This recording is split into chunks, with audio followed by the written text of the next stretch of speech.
Puji Tuhan. Puji Tuhan. Haleluya. Haleluya. Terima kasih Bapak Ibu sekalian dan juga jemaat yang telah hadir pada malam hari ini. Kita patut mengucap syukur bahwa Tuhan masih memberikan kesempatan kepada kita untuk bisa bersama-sama berkumpul kembali di rumah Tuhan untuk memuji dan juga memuliakan nama Tuhan.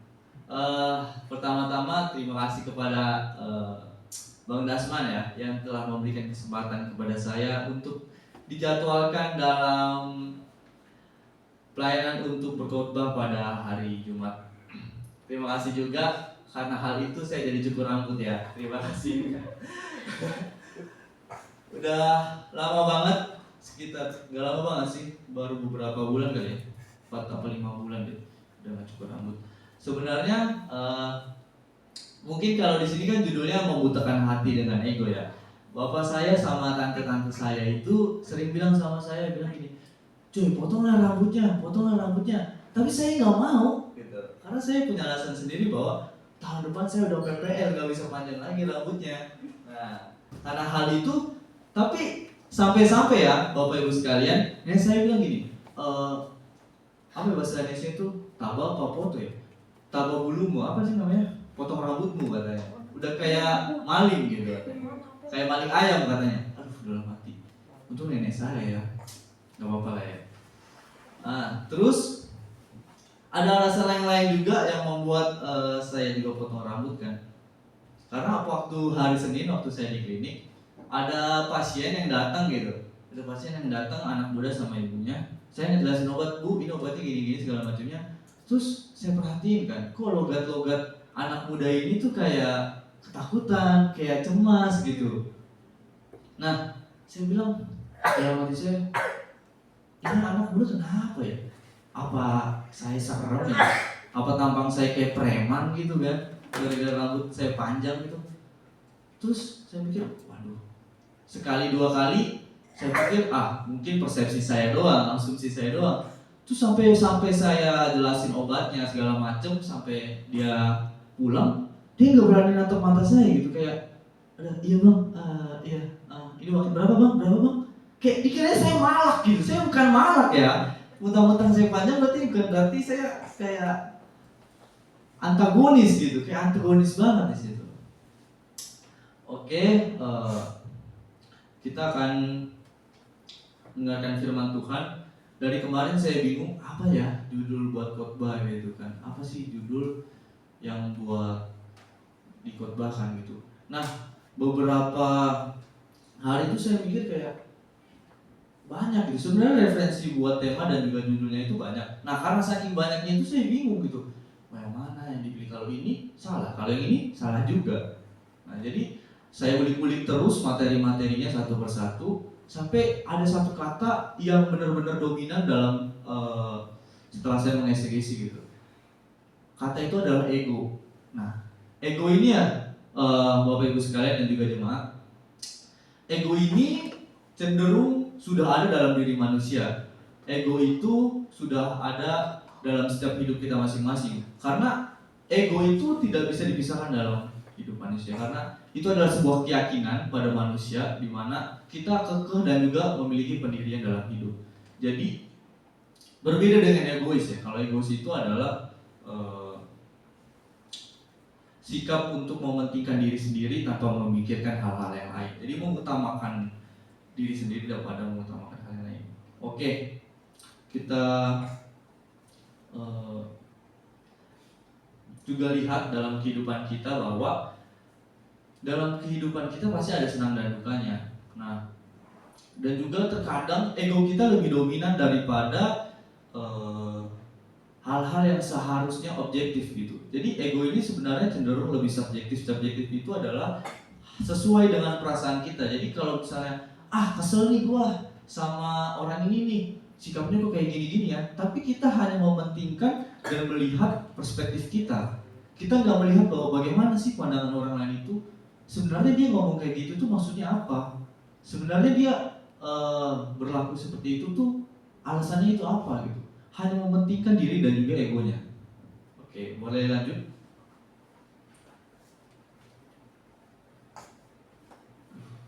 Ini. Oke. Ego adalah kecenderungan unik yang menempatkan sendiri sebagai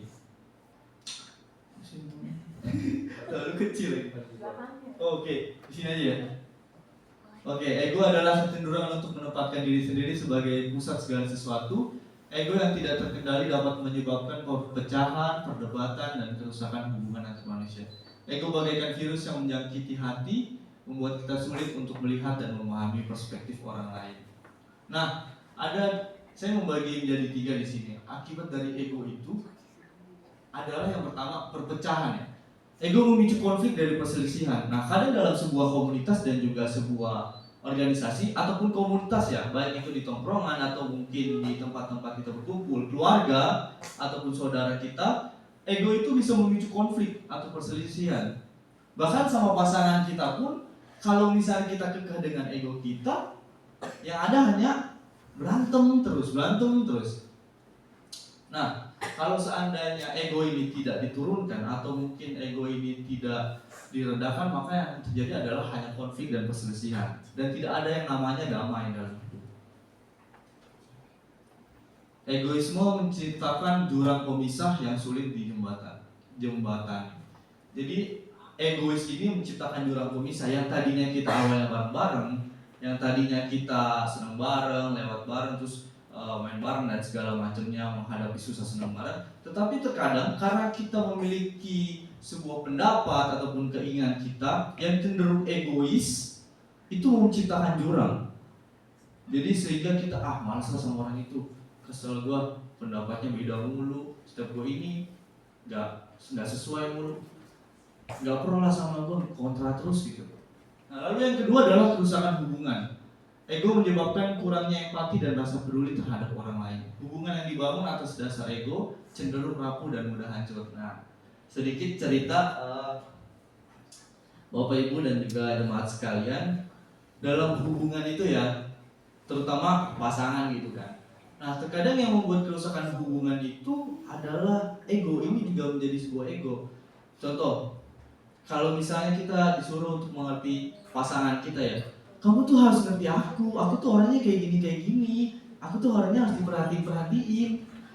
Ya, diperhatiin banget nih ya. Nah, terus sementara kalau kita cowok itu, ya kan, kalau ngechat 1, 2, terus sampai ya udah nanti kalau misalnya mau ngobrol lagi malam aja, gak usah setiap saat di chat. Tapi aku nggak bisa kayak gitu, kamu mah gak peka. Salah lagi. Kita nggak kabarin, kamu kemana? Tadi kesini, kenapa nggak kabarin? Gitu kan, kamu sekarang nggak sayang lagi sama aku, ya salah lagi. Serba salah kita sebagai cowok, di mana-mana kita selalu salah. Nah, saya juga belajar ya, alasan kenapa, kalau sini ada bapak saya, sini bapak guru ada. Kalau misalnya di rumah, akhirnya saya tahu alasan bapak saya kalau misalnya di rumah duduk dulu ada namanya kursi bambu ya Bapak Ibu.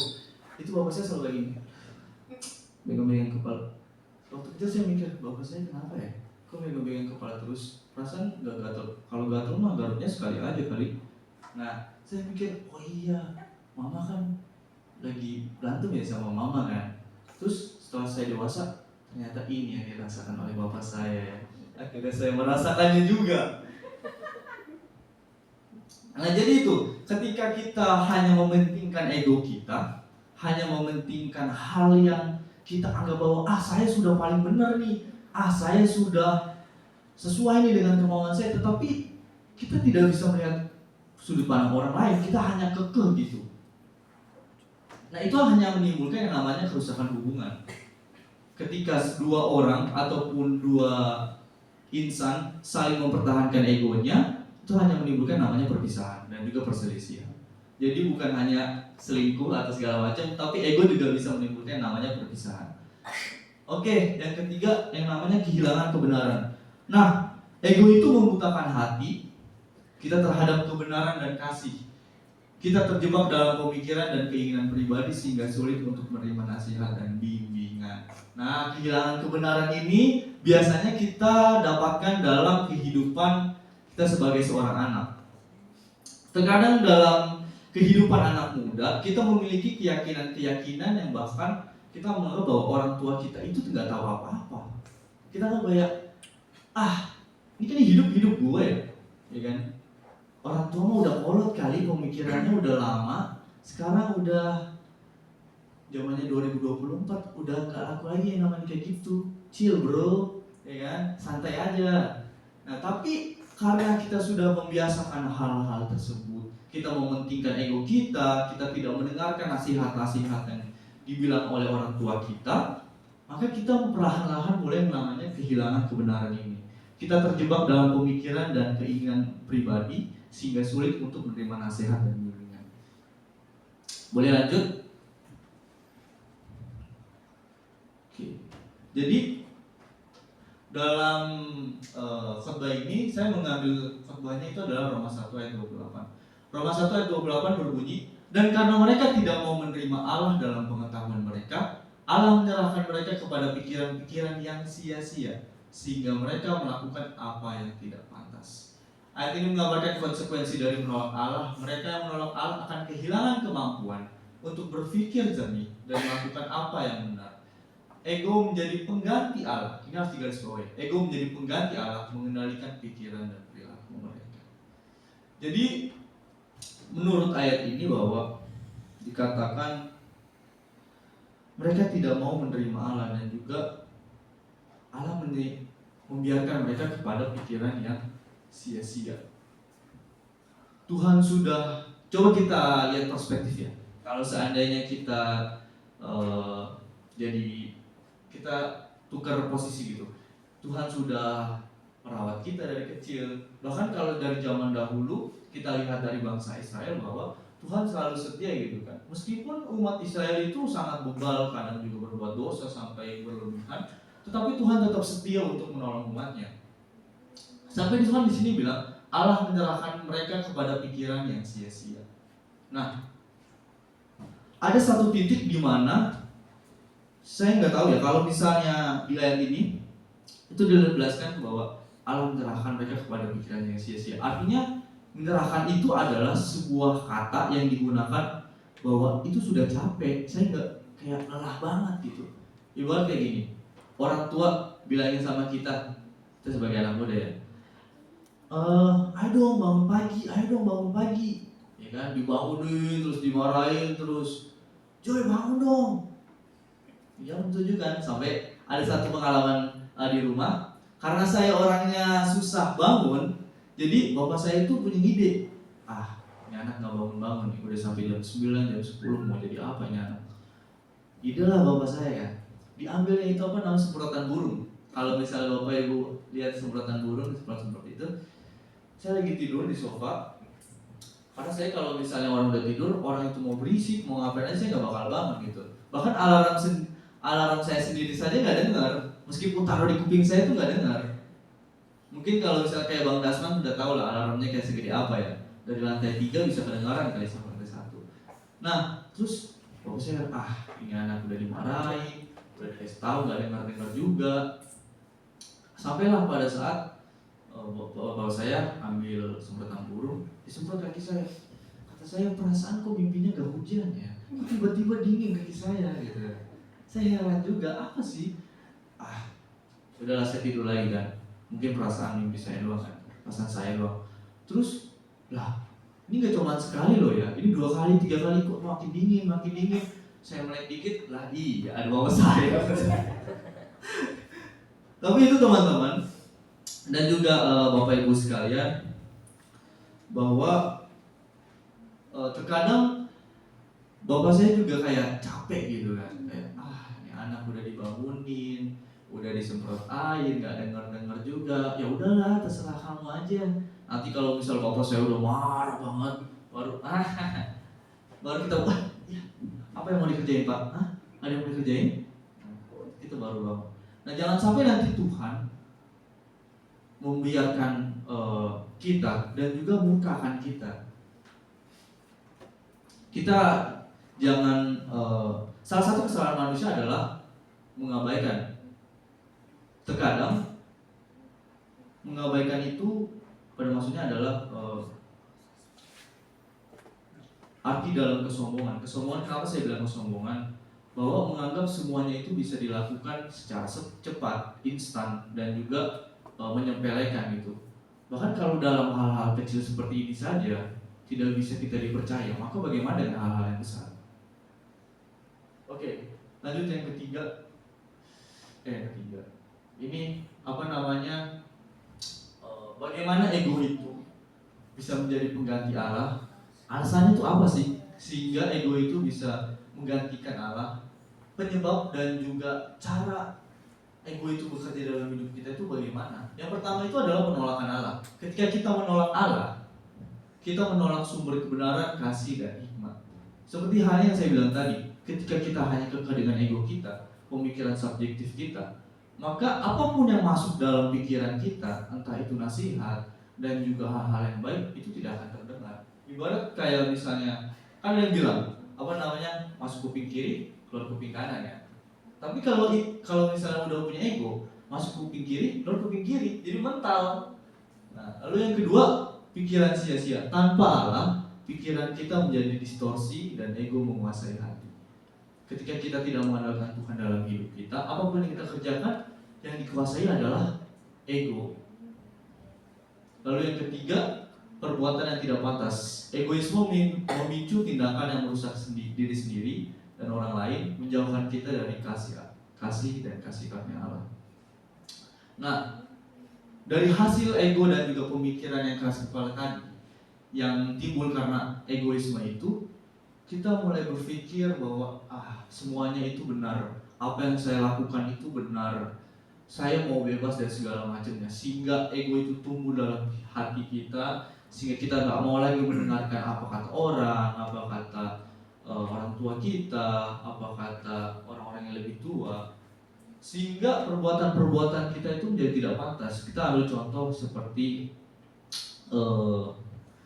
kalau misalnya anak-anak kecil gitu ya, anak-anak kecil mungkin saya nggak tahu kalau di zaman saya waktu kecil dulu,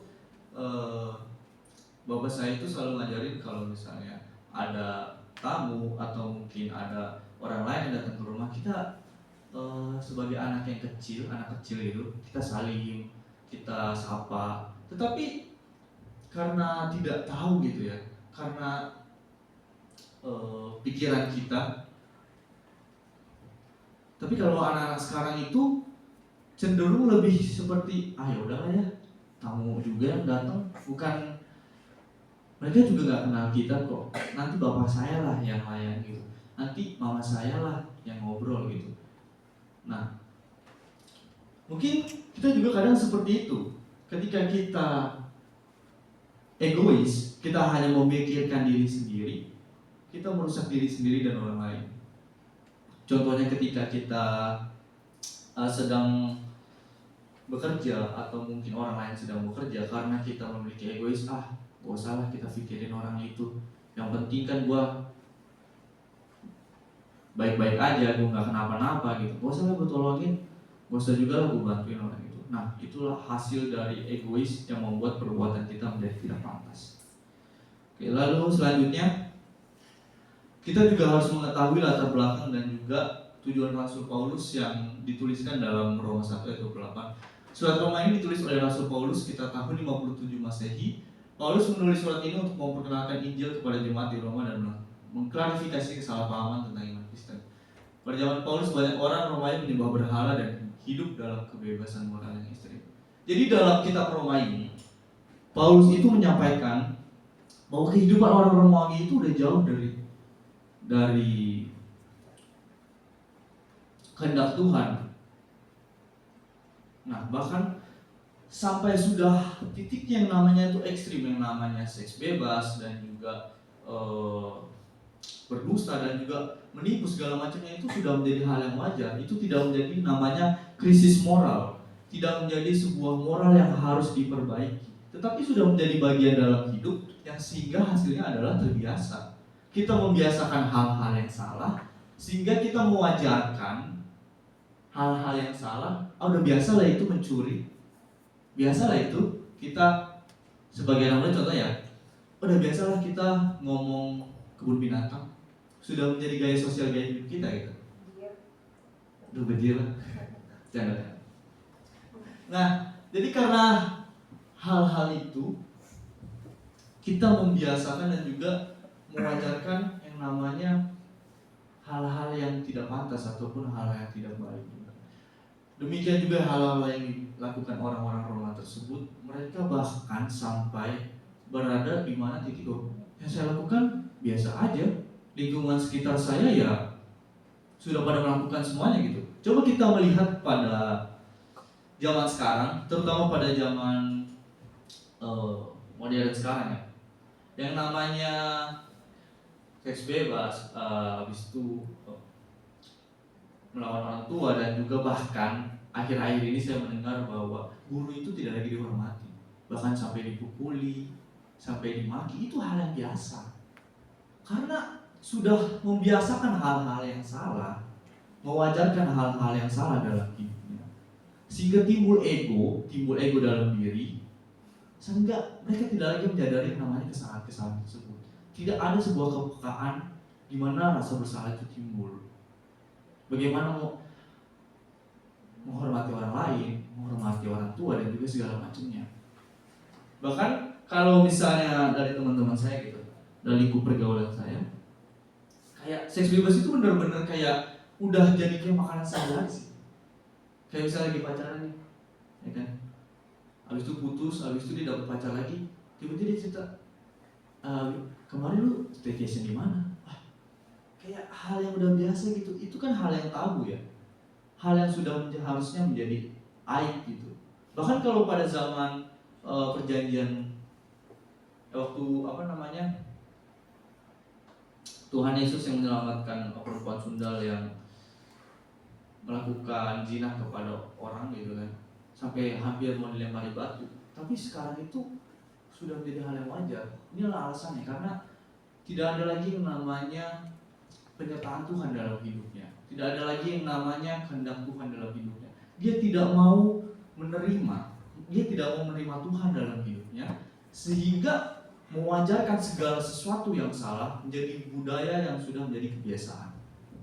Nah, lalu tujuan Rasul Paulus ini adalah menyadarkan kesalahan orang Romawi, sehingga mereka melunakkan dan menghapus ego dari hati mereka untuk menerima kebenaran Allah.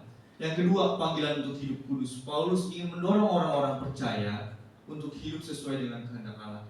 Jadi orang-orang Romawi ini sudah percaya, tetapi karena dengan kebiasaan-kebiasaan mereka yang buruk, sehingga mereka terus melakukan hal-hal dosa tersebut. Yang ketiga, menyadarkan agar mereka tak lagi hidup dalam pikiran-pikiran terkutuk.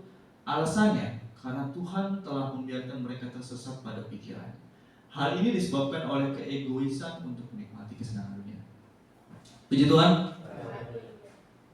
Kita perhatikan di sini, Tuhan telah membiarkan mereka tersesat pada pikiran. Tuhan sudah, firman Tuhan yang disampaikan oleh hamba-hamba Tuhan kayak pengembala dan juga segala macamnya, telah disampaikan kepada umatnya, bahkan kepada jemaat-jemaat, bahkan kepada kita. Tetapi kalau misalnya kita tidak rendah hati, kita tidak merendahkan hati kita, menyiapkan hati kita, menyiapkan pikiran kita, mengosongkan gelas kita untuk diisi dengan firman-firman Tuhan, maka firman Tuhan yang disampaikan, perkataan Tuhan itu hanya sia-sia. Sehingga Tuhan membiarkan kita tersesat kepada pikiran-pikiran yang tersesat. Boleh lanjut?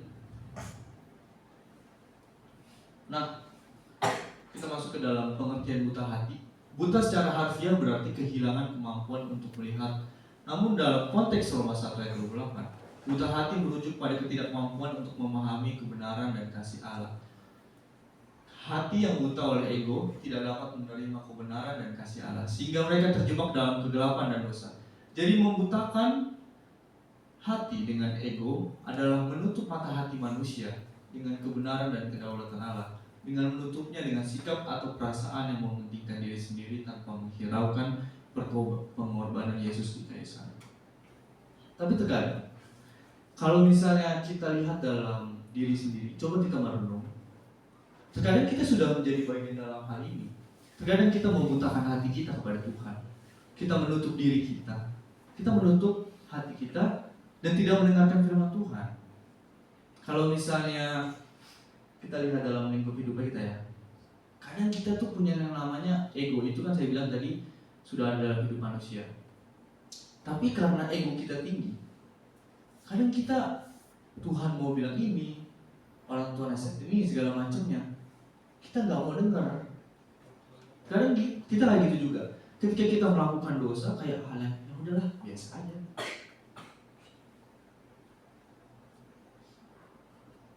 Kalau misalnya Bapak Ibu dan juga jemaat sekalian membayangkan gitu, kita tukar posisi ya.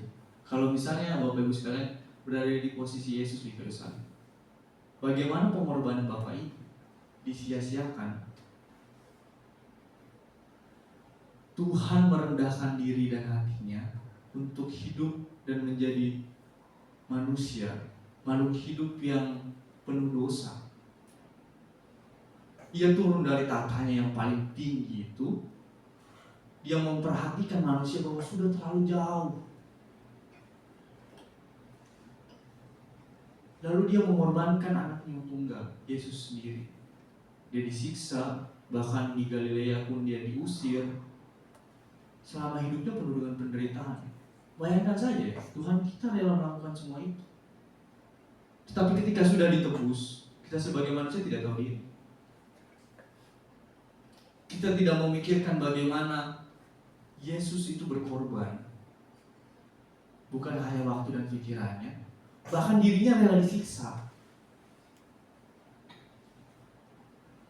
Bagaimana ketika Bapak Ibu sekalian dan juga jemaat sekalian, pengorbanan yang telah dilakukan kepada orang lain disia-siakan? Apa perasaan? Sudah pasti kecewa. Sudah pasti, gak mau lagi lah gue berkorban untuk ini orang. Gue udah capek-capek mengorbankan segala sesuatunya dalam hidup, tapi malah disia-siakan. Kita mau buka hati kita melihat pengorbanan Yesus. Lalu di sini pengertian buta adalah kehilangan kemampuan untuk melihat, pengertian buta hati ketidakmampuan untuk memahami kebenaran dan juga kasih Allah. Boleh selanjutnya, penyebab buta hati atau ego. Ego adalah akar penyebab dari buta hati. Egoisme membuat kita selalu fokus pada diri sendiri, sehingga kita sulit untuk melihat kebutuhan dan perasaan orang lain. Ego membuat kita berpikir bahwa kita selalu benar dan lebih unggul daripada orang lain, sehingga kita sulit untuk menerima nasihat dan kritik. Hal yang hasil dari ego tersebut adalah yang pertama, keangkuhan. Ketika ego kita sudah mulai menguasai hati kita, yang ada itu hanya keangkuhan atau kesombongan. Mereka merasa lebih unggul daripada orang lain, sulit menerima kritik dan nasihat. Ketika kita selalu merasa bahwa saya sudah benar, saya nggak butuh orang lain dalam hidup saya nggak butuh kritik dan juga saran dari orang lain. Saya sudah hebat, saya sudah bisa semuanya. Hanya menimbulkan sebuah kesombongan. Ketika ego menguasai hati, itu yang timbul hanyalah keangkuhan. Lalu yang kedua, kesenangan pribadi. Fokus pada kepuasan dan kesenangan pribadi, mengabaikan kebutuhan dan perasaan orang lain. Ketika ego menguasai hati, yang ada hanya, udah saya senang, saya happy, saya nggak sedih, saya nggak peduli orang lain mau itu sakit hati kek, mau orang lain itu menderita. Yang penting saya happy. Saya nggak peduli kalau misalnya keluarga atau adik saya itu sedang menderita. Bodoh amat. Yang penting saya happy, saya senang di luar. Saya sama teman saya pergi untuk main. Saya tidak menghiraukan keluarga saya tinggalkan istri saya tinggalkan suami saya pergi untuk bersenang-senang. Itu adalah hasil dari ego. Lalu yang ketiga ada ketidakpedulian. Yang saya tadi bilang tadi, tidak peduli dengan penderitaan orang lain, kurangnya empati dan rasa peduli. Hal ini mematikan, ego itu mematikan yang namanya kepekaan ataupun rasa simpati atau empati. Rasa peduli kita itu memudar, mulai menghilang. Lalu ego itu juga terbentuk dari pengaruh lingkungan. Cara seorang berpikir dan merasa juga dipengaruhi itu di lingkungan sekitar juga. Boleh lanjut? Pengertian ego dan egois. Ego dalam bahasa Yunani adalah ego, yang berarti aku atau diri sendiri. Egoisme adalah kecenderungan untuk mementingkan diri sendiri, mengabaikan kebutuhan dan perasaan orang lain. Egoisme adalah bentuk ekspresi ego yang berlebihan, yang membuat orang itu sulit untuk berhubungan dengan orang lain secara sehat dan berempati. Jadi seperti yang saya bilang tadi, bahwa ego itu memang sudah ada dalam hidup manusia. Itu menunjukkan eksistensi kita, aku, diri sendiri. It's okay, itu gak apa-apa. Tetapi ketika rasa mementingkan diri sendiri lebih tinggi, menghilangkan rasa yang namanya empati, simpati, maka timbullah yang namanya egois. Kita harus lihat juga apa yang dibilang tadi dalam Roma 1 ayat 28. Kata Yunani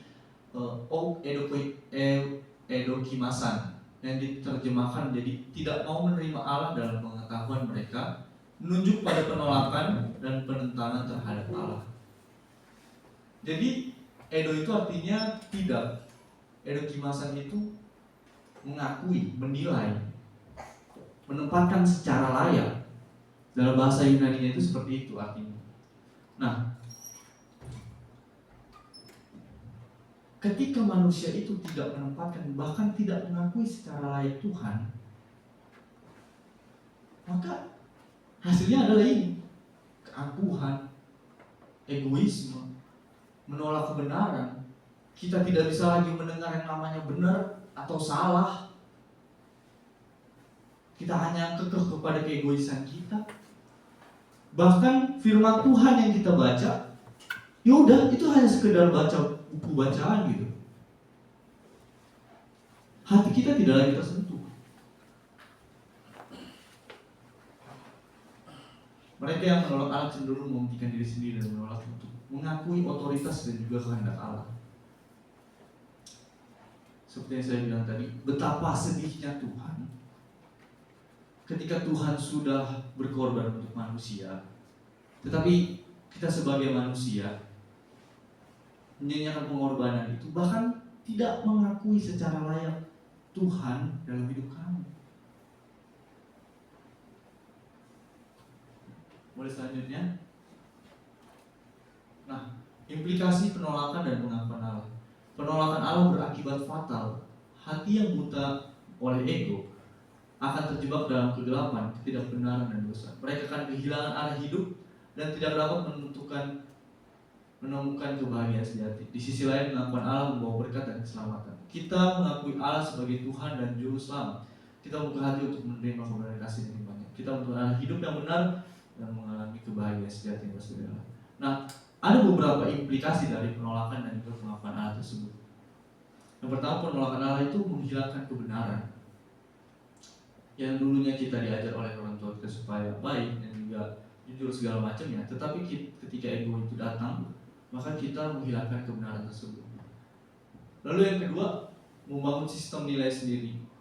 Ketika keegoisan ataupun ego yang berlebihan itu hadir dalam hidup kita, kita membangun sistem nilai sendiri. Contohnya adalah standar moral yang dianut subjektif tanpa sumber moral yang objektif. Segala sesuatu dianggap relatif. Maksudnya itu adalah sebuah moral ataupun sikap yang tergantung pada perasaan pribadi, perasaan kita masing-masing.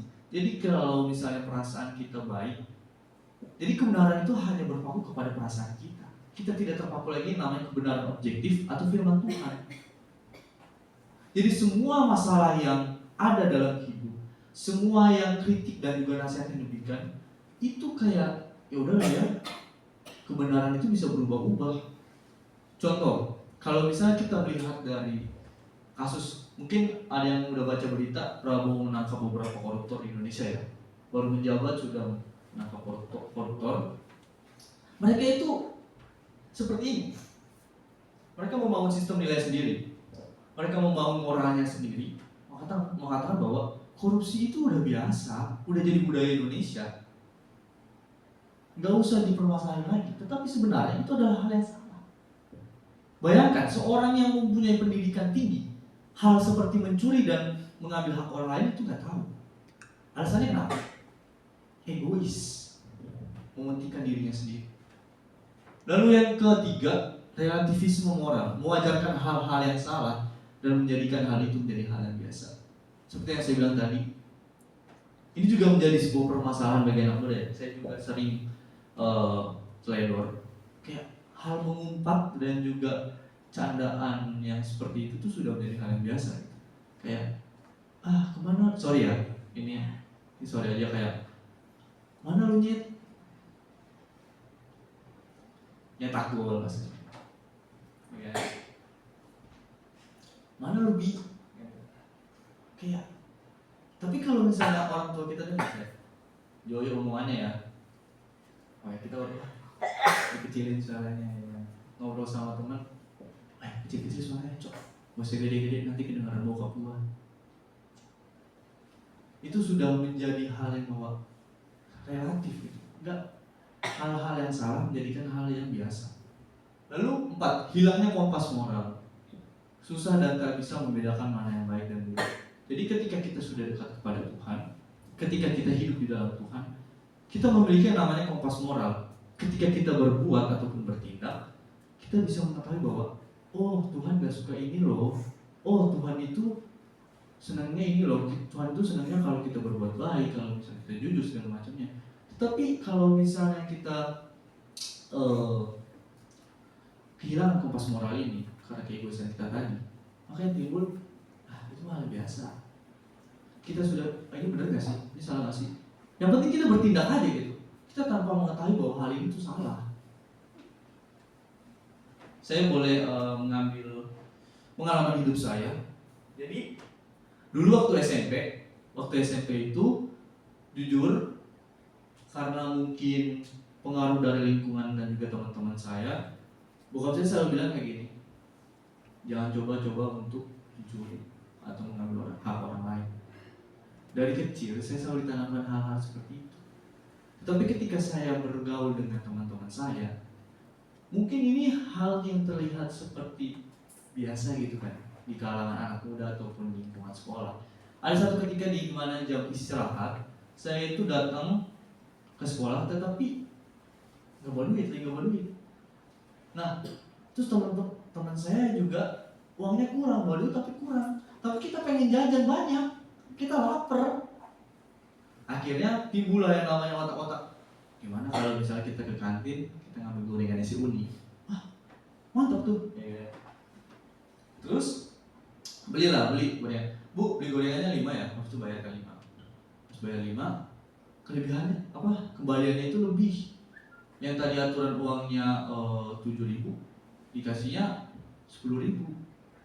Nah, terus saya bilang kan, aduh, namanya si BP, uang kembaliannya lebih, gitu. Terus, aduh gimana ya? Udahlah, nggak apa-apa, nggak usah dibalikin. Nah, ini si iblis nih. Udah bilang, nggak masalah. Nah, kita kan sebagai anak Tuhan kan, yang sudah dididik oleh orang tua kita, udahlah, gak enak gua kalau misalnya kembaliannya lebih gitu. Terus saya datang sampai punya, Bu, iya kenapa dek? Ini apa namanya, kembaliannya belum. Saya bilang kembaliannya belum. Loh, setan juga bingung. Buset, saya nggak ngajarin kayak gitu perasaan. Kembaliannya belum. Kurang ajar nih anaknya lama-lama nih. Bukannya ngembaliin uang malah bilang kembaliannya belum. Dengan polosnya si ibu itu, oh iya belum. Berapa tadi berapa? Dikit aja Bu, 10.000. Wah makasih Bu ini. Senyum lebar gitu kan, terus pulang. Setan aja bingung, yang ngajarin siapa sih? Oke, boleh lanjut? Nah, lalu bagaimana solusi untuk memutakan hati ini dalam permasalahan memutakan hati? Yaitu dengan mengakui Allah. Satu-satunya adalah mengakui Allah dengan rendah hati. Mengatasi buta hati dengan menerima dan mengakui Allah dalam hidup kita. Kita perlu merendahkan hati dan mengizinkan Allah untuk mengendalikan hidup kita. Ini berarti menerima dan mengakui keberadaan dan peran Allah dalam hidup kita. Dalam setiap aspek kehidupan kita, kalau misalnya dilihat dari Kolose 3 ayat 17 ini, bahwa lakukanlah semua hal itu menurut kehendak Allah. Lalu yang kedua, mengakui kesalahan dan bertobat. Terkadang sebagai manusia kita itu gak mau salah, kita tuh maunya benar terus. Saya juga ngambil permasalahan kayak contoh, kalau misalnya sebuah pasangan cewek atau cowok gitu kan. Nah, terkadang kita sebagai cowok itu selalu salah, padahal yang salah bukan kita. Yang salah itu bukan kita. Misalnya dia ngechatnya singkat gitu kayak pagi, terus kita balas oke. Kita kasih apa stiker jempol doang. Kok jawabnya singkat? Lah kamu aja singkat. Harusnya kamu peka dong. Cewek itu gak pernah salah. Kita sebagai itu, aduh, harus diapain ya? Kalau misalnya kita bantah nanti malah berantem, malah panjang, serba salah juga. Nah, lalu yang ketiga, yakin akan iman dan menjaga kehidupan kita. Roma 12 ayat 12. Mungkin ketika kita sudah bertobat, kita juga harus melihat kehidupan kita. Melihat kehidupan kita itu, contoh nih, kita sudah berada di alur dan juga jalan yang benar. Terkadang goda-godaan di dunia ataupun lingkup pergaulan dan sosial kita mempengaruhi pikiran dan juga pola hidup kita. Karena itu kita harus menjaga kehidupan kita, terus beribadah kepada Tuhan, berdoa supaya pikiran-pikiran sesat yang dari mereka itu tidak lagi hinggap dalam pikiran kita. Oke, boleh selanjutnya. Kita belajar dari Tuhan Yesus. Tuhan Yesus adalah teladan bagi kita dalam kerendahan hati. Meskipun Ia adalah Allah yang Maha Kuasa, Ia rela merendahkan dirinya menjadi manusia dan bahkan rela mati di kayu salib untuk menembus manusia yang berdosa. Tuhan Yesus telah menunjukkan kepada kita sebagaimana seharusnya kita hidup, yaitu dengan merendahkan hati, mengasihi sesama, melayani mereka tanpa pamrih. Sebagai umat Tuhan, kita harus mengucap syukur atas karunia Allah yang telah menyelamatkan kita. Kita harus menerima dan menempatkan Tuhan dalam setiap aspek kehidupan kita. Ingatlah bahwa sejatinya ibadah itu bukan hanya di tempat minggu ataupun kehidupan sebuah liturgi yang selalu kita lakukan setiap minggu, tetapi seluruh aspek kehidupan kita yang kita persembahkan kepada Allah sebagai persembahan yang hidup. Baik, selanjutnya, jadi kesimpulannya, mengosongkan gelas untuk menerima Tuhan dalam hidup kita, merenungkan pengorbanan Yesus untuk menebus umat yang berdosa, menempatkan dalam diri kita bahwa Tuhan jadi prioritas yang utama, memecahkan dan meletakkan tiap bagian ego jiwa dari jiwa yang menghalangi kita untuk mendengar firman Tuhan. Lapangkan dada, terima dengan rendah hati, agar Tuhan menyertai dan membimbing kehidupan kita menjadi lebih baik. Puji Tuhan. Mungkin itu saja firman Tuhan yang dapat saya sampaikan.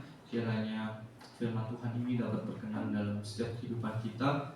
Kita mau belajar bahwa kita harus rendah hati, terutama kepada Tuhan. Kita mau belajar rendah hati untuk menerima nasihat dan juga ajaran yang disampaikan supaya hidup kita menjadi lebih baik. Kita menimbulkan buah-buah roh dalam hidup kita, bertumbuh dalam Tuhan, sehingga kita dapat menjadi manfaat dan juga berkat untuk orang lain. Kita angkat pujian yang tadi.